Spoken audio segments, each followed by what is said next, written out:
আসসালামু আলাইকুম। দেশ এবং বিদেশে যে যেখান থেকে আমাদের ভিডিওটি দেখছেন তাদের প্রতি রইল আন্তরিক শুভেচ্ছা এবং অভিনন্দন।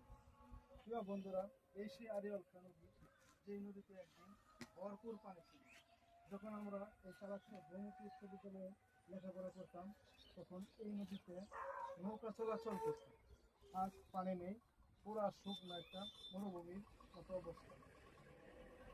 আমরা এই রকম অবস্থায় নদী দেখতে চাই না।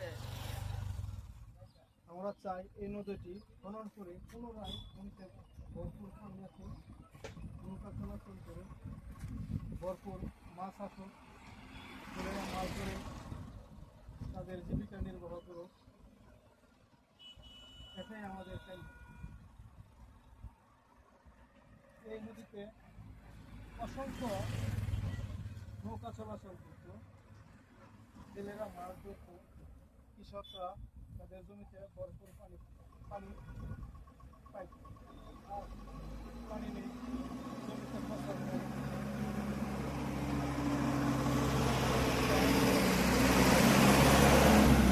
মেনে নেওয়ার মতো নয়।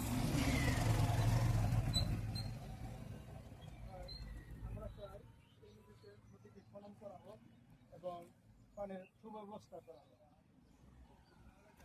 এগুলো আমার ভিডিওটি আজকের মধ্যে আল্লাহ হাফেজ, সবাই ভালো।